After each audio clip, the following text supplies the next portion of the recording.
क्योंकि ये प्राण शक्ति सबल हो गई, मन में स्थिरता, चित्त में प्रसन्नता, हृदय में निर्भयता आ गई। गीता की दैवी संपदा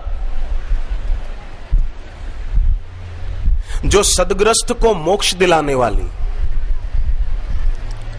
वो पूज्य बापू के सत्संग से सहज में देश विदेश में बसने वाले भक्तों के जीवन में देखी जा सकती है।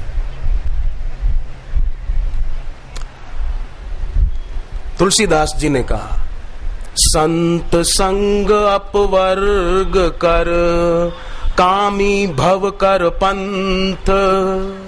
संत संग अपवर्ग कर, ऐसे संत के संग से अपवर्ग माने मोक्ष मिल जाता है, मरने के बाद नहीं, जीते जी। काय से मोक्ष? व्यसनों से मोक्ष, चिंताओं से मोक्ष, मानसिक तनाव से मोक्ष, रोग और शोक से मोक्ष, शारीरिक आर्थिक कष्टों से मोक्ष। संतन की महिमा रघुराई, बहुविधि वेद पुराणन गाई। ऐसे संत की महिमा तो वेद और पुराणों ने गाई है। संत असंतन के अस करणी, जिमि कुठार चंदन आचरणी। पर असंत जो होते हैं, माने संतों के विरोधी जो होते हैं, वो कैसे होते हैं? जैसे कुल्हाड़ी, विरोधी है कुल्हाड़ी और संत है चंदन का वृक्ष। कुल्हाड़ी चंदन के वृक्ष पर वार करती है, पर चंदन का वृक्ष तो अपने स्वभाव के अनुसार सुगंध ही फैलाता है। ऐसे महापुरुष का कोई विरोध करे और उनके बारे में अपशब्द बोले, फिर भी महापुरुष अपनी कृपा की सुगंध बिखेरते रहते हैं और लोगों को उन्नत करते रहते हैं। यही कारण है कि यहाँ देखो तो कहीं पैर रखने की जगह नहीं, इतना बड़ा मैदान और चारों तरफ भक्तों की अपार भीड़ दिखाई दे रही है। हालांकि कई लोग दीक्षा लेकर के गए, घरों में कई लोग लाइव देख रहे हैं, परंतु फिर भी एक लालसा है, प्रेम है, प्रीति है। संत असंतन के अस करणी, जिमि कुठार चंदन आचरणी। काटई परसु मलय सुनु भाई, निज गुण देहि सुगंध बसाई। अपना निज गुण सुगंध देते हैं, वासनाओं की दुर्गंध को दूर कर देते हैं।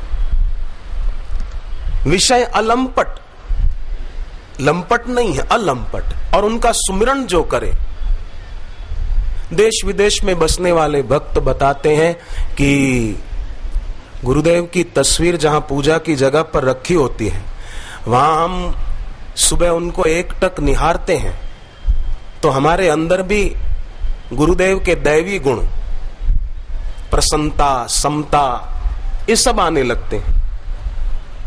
मुख देखत पातक हरे, परसत कर्म बिलाही। वचन सुनत मन मोह गत।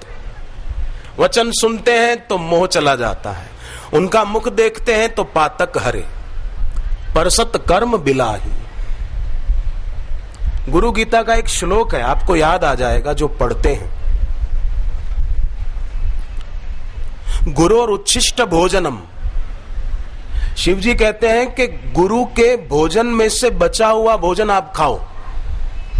अब आप सोचो, आप और हम इतने सारे और एक गुरुदेव के भोजन में से बचा हुआ खाना, ये कैसे संभव हो पाएगा? परंतु शिव जी ने कहा है तो इसको हम अनदेखा भी नहीं कर सकते।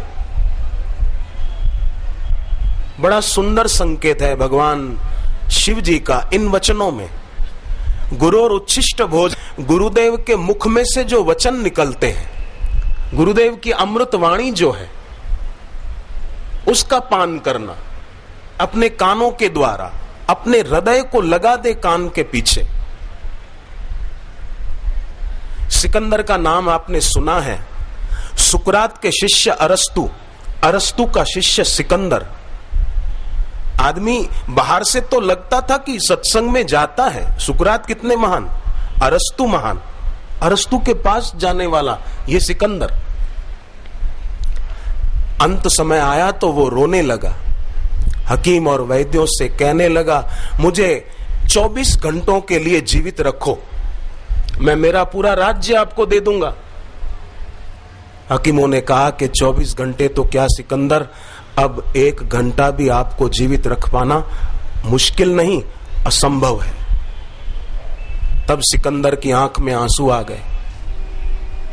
बोले मैंने इतना कुछ इकट्ठा किया, वो सब देकर भी मैं जीवन नहीं पा सकता 1 दिन के लिए। काश मुझे ये पहले से पता होता तो मैं अरस्तु की बात मान लेता, डायोजनीस की बात मान लेता। हकीकत में देखा जाए तो पता तो था, सुना तो था, पर सुनकर भी अनसुना कर दिया था।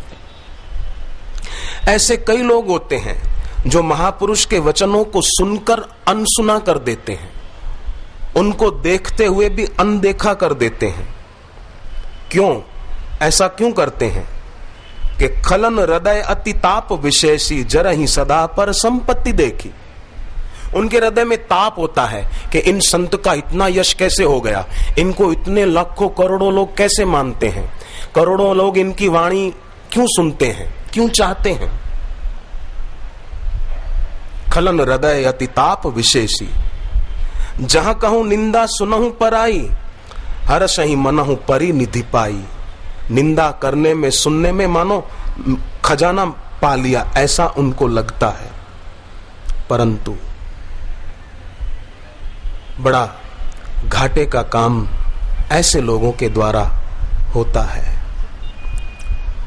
परंतु जो भक्त होते हैं वो जानते हैं कि जैसे धरती का गुरुत्वाकर्षण होता है ऐसे गुरु का भी गुरुत्वाकर्षण होता है। धरती का गुरुत्वाकर्षण नीचे की ओर खींचता है और सदगुरु का गुरुत्वाकर्षण वो ऊंचा उठाता है आध्यात्मिकता में।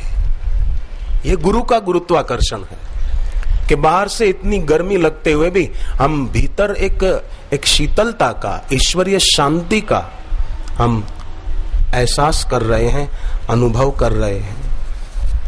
ये कृपा है गुरु की, गुरु के गुरुत्वाकर्षण की। ऐसे महापुरुष के लिए सहजो बाई ने बहुत सुंदर कहा, जो सोवे तो शून्य में। ऐसे महापुरुष की निद्रा भी योग निद्रा है। और बापूजी कई बार सत्संग में योग निद्रा की बात बताते हैं। बापूजी चाहते हैं कि हमारा शयन काल भी साधन काल बन जाए। कितना गुरुदेव सोचते हैं कि नींद भी भक्ति बन जाए, हम सभी भक्तों की।